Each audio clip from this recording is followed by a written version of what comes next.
Confirm na po na nahuli na raw si Saldico.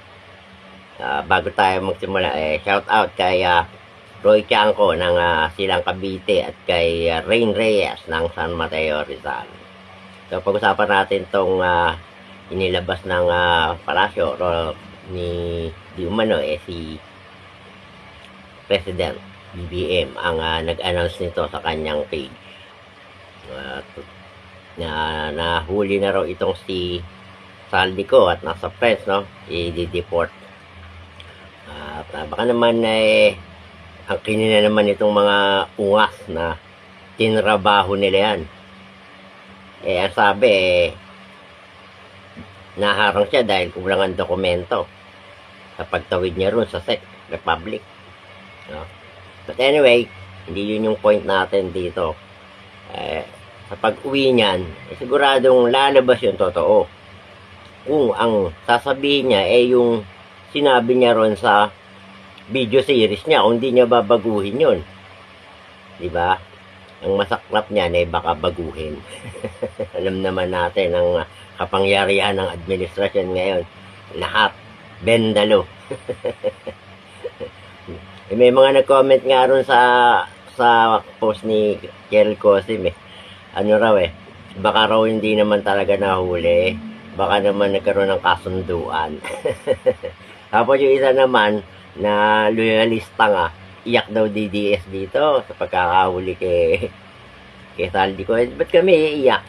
Totoo nga kami, basta sasabihin niya lang yung totoo, yung mga sinabi niya rin sa video series niya, di po ba? Dahil marami siyang binanggit doon, kasama si Martin Luther at si BBM doon sa mga binanggit niya. No. Ang tanong baka makakarating kaya sa Pilipinas yun ng buhay. Baka mamaya sa aeroplano pa lang inatake di umano na heart attack. Mr. Ping Lacson at Mr. Soto, baka pwede nyo nang ipatawag yan sa sa Red Ribbon nyo, yung Sarsuelang Blue Ribbon Committee nyo, no? At ito namang si Injustice Committee,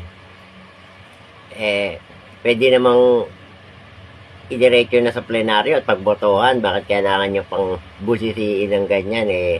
Kayo na nga nagsabi, may sufficient na sa ground ba't kailangan pang magtawag ng magtawag? Nag-hearing na kayo, hindi na yan ang trabaho nyo. Nagbotohan na kayo sa substance at sa grounds, sa form.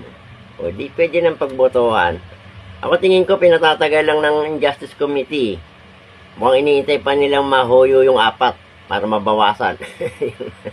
Dahil alam nilang walang bilang sa Senado. Wala talagang bilang, marami na 10 ron. Kahit na mawala yung 4 o 5, hindi may matitirang 4.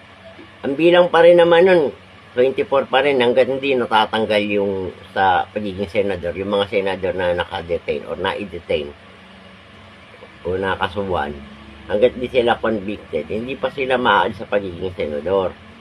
Maliban na lang kung aalisin sila ng Senate. Kaya lang, pagbobotohan pa rin. Sa tingin nyo ba, may boboto para matanggal yung kapwa senador nila? Hindi naman mangyayari yun. Diba? So, kaya dapat i-ano na sa plenaryo yan. Pagbotohan nyo na, i-akyat nyo na. Yun ang iniintay yung kampo ni BP Sara. Sa totoo lang, ang daming discrepancy dun sa affidavit ni Madriaga. Pag akyat nun sa impeachment court, basura yun. Kahit na yung pagpaligay ng walang kakampi sa Senate, kung pagbabasehan yung affidavit, laglag yun. Kahit walang kakampi sa Senate ang Vice President. Yung mga nagbubulag-bulagan dyan, tignan nyo, 1 trillion yung nawala sa kaban. Ang pinag-iinitan nyo, yung 125 million. Kung ang pagpagay na natin, 1 billion na, sige. At itong COA, Nung sa Quadcom, sabi nila na liquidate na yan ng tama. Naglabas na rin sila ng mga certificate. Ngayon, nag-iba na. Ganon ka-power ang pera. Ka-powerful, no? Hindi natin alam kung sino yung nabigyan dyan. Or baka naman na ano sila, na pressure. Diba?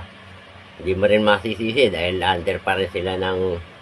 Pero hindi, independent body sila. Alam ko ang commission ng COA, commission on audit, kaka ang COMELEC, ombudsman, mga independent body yan Impeachable officer nga yung mga ano yan head ng commission na yan, di ba? Di po ba? Doon sa mga nakakaalam, paki-educate po ako kung tama ako. But anyway, yun lamang po, pinaalam ko lang sa inyo na nahuli na raw, nahuli salita nila.